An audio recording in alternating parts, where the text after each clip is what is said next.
Well, I think if Pat were asked, his first legacy would be his family. Pat was all about his family, in particular his extraordinarily talented and politically astute wife, Elise, who's been has served in the public sector as well and in the private sector. His children, he was all about his children and helping them grow up, and they did very well. And his grandchildren, he loved particularly. He would talk about them all the time. Other legacies, one of the things I think he was proudest of was his work on the pattern jury instructions. He spent many years doing that with a group of others, including Judge John Curran, and they devoted themselves to improving the document, as I would call it, so that it was a clearer expression of the law in New York for trial judges to follow and for juries to follow. And the quality of that document improved steadily over the years, largely as a result of Patrick's contribution to it. I think what he would say is that the rule of law is paramount to the survival of this nation. What differentiates us from other countries with intense conflicts is that fundamentally the rule of law ultimately governs, and I think Pat would absolutely reinforce that.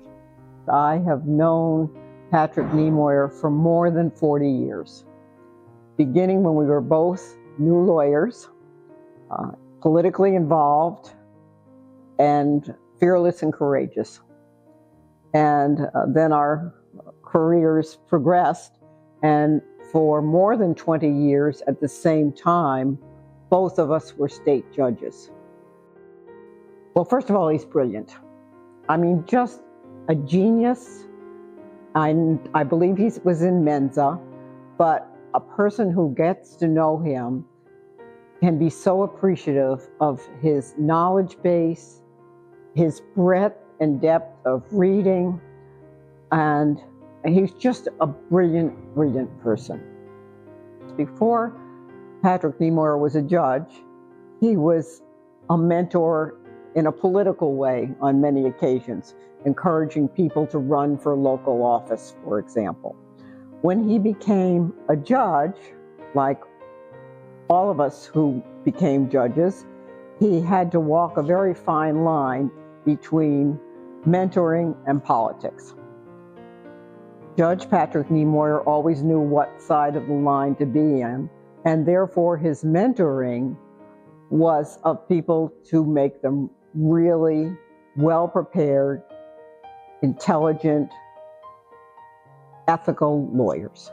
And he mentored probably hundreds of people over the course of decades.